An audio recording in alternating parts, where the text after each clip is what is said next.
తాకట్టులో ఉన్న బంగారాన్ని విడిపించి ఆ రోజు ఆన్లైన్ ధరకే కొంటుంది కొమ్మూరి గోల్డ్.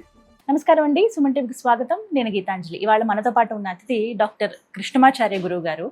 యాదాద్రి లక్ష్మీ నరసింహస్వామి వారి సన్నిధిలో పూజారిగా 13 సంవత్సరాల పాటు వారు సేవలు అందించారండి. అలాగే మనకి వారు ప్రత్యేకంగా చెప్పొచ్చు, పండితులకైనా పామరులకైనా అర్థమయ్యే రీతిలో ఎటువంటి సందేహాలనైనా కూడా నివృత్తి చేస్తారు. ఇంతేకాకుండా వారు విశ్రాంత ఆంధ్ర ఉపన్యాసకులు కూడా.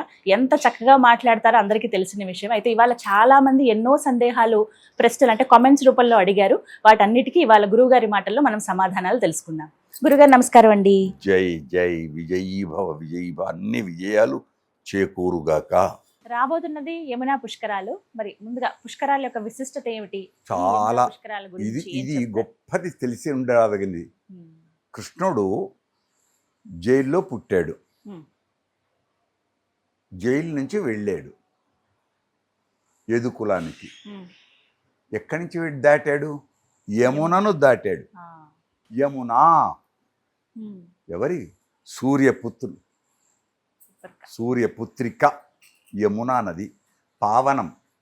యమునాలోనే ఉన్నది కాళీయ మర్దనం, యమునలోనే. కాళీయ మర్దనం యమునలోనే. తను వెళ్ళింది యమునలోనే. ప్రియులతో ప్రియురాండ్రతో ఆటపాటలన్నీ యమునలోనే. విన్నారా?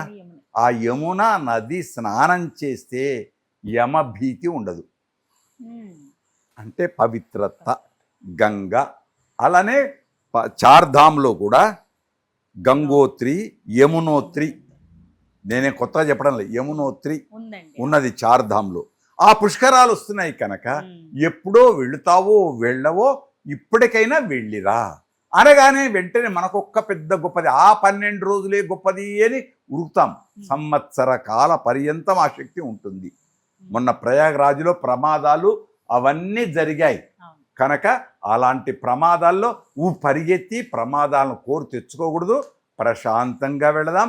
ఎప్పుడు స్నానం చేసినా చేసినట్లే, ఏది లేకున్నా స్మరించినా చాలు. గంగా గంగేతి యో భూయాత్ యోజనానాం శతైరపి మంత్రమే కనుక త్రివేణి సంగమం.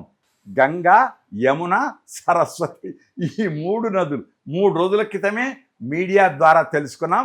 సరస్వతి నది ఉంది అని పరిశోధనతో వచ్చింది. సరస్వతి నది కనపడదు. ఎట్లా కనపడదు? చదువు అనేది నాలుక మీద నాట్యం ఆడుతుంది. ఎక్కడుందో తెలియదు. దానికి అక్షర రూపం ఇస్తే కానీ తెలుస్తుంది, వాక్ రూపం ఇస్తే కానీ తెలుస్తుంది. కనుక అక్కడ ఏది సరస్వతి నది అంటే లోపల నుంచి పోతుంది అంటారు. ఇప్పుడు అయితే కొన్ని మీటర్ల దూరంలో ఉంది అని చెప్పారు. సరస్వతి, గంగా, యమున, సరస్వతి నదుల సంగమం ప్రయాగరాజ్. అక్కడ ఇప్పుడు మన దగ్గర ఇక్కడ యమునా నది. చాలా ఆనందం. కృష్ణుడిని తలుచుకుంటూ యమునలో స్నానం చేస్తే చాలు. అందరము ఋషులమే. ఇక్కడ గమనించాలి, గోపికలంతా ఋషులే. గోపికలు కృష్ణుడి చేత కూడుకున్న గోపికలందరూ ఋషులు. గత జన్మలు రామాయణంలో వాళ్ళు గోపికలుగా పుట్టారు. మనం కూడా ఈ కలియుగంలో కూడా మనమందరం ఋషులమే. మనం వెళదాం, యమునా నది పుష్కర స్నానం చేద్దాం, పితృదేవతలను ఆరాధిద్దాం. పితృదేవత తరింపజేయటానికి ఇది గొప్పనైన శక్తి కలిగింది యమునా స్నానం. ఇంకా చాలా విశేషాలున్నాయి, దాన్ని ఆపేద్దాం. అంటే ఖచ్చితంగా చేయవలసింది ఏంటంటే పుష్కరాలలో చేయదగింది పితృతర్పణం తప్పకుండా చేయాలి. పితృదేవతలకు తర్పణాలు చేసి దానాలు చేయుట చాలా గొప్పది. నేను తరించానని కాదు, నా పూర్వీకులు తరించాలి అని చేసిన వాడు ఒకడే ఒకడు. భగీరథ ప్రయత్నం అంటాం. భగీరథుడు 60,000 మంది పితృదేవత తరింపచేయడానికి గంగా అవతరణం చేశాడు. రామాయణంలో చాలా గొప్పది కనుక తప్పకుండా పితృదేవతల కోసం దాన ధర్మాలు చేయండి. ఎక్కడ అసలు దేవాలయ దర్శనమే పెద్దలకు దానం. నువ్వు తెలిసో తెలియకనో దాన ధర్మాలు చేయుట, అది సంతోషం. పితృకార్యం చాలా మంచిది. స్నానం ఆచరించుట కుదిరితే ఆ 12 రోజుల్లో, ఒకవేళ కుదరని పక్షంలో సంవత్సరం వరకు ఆ శక్తి ఉంటుంది.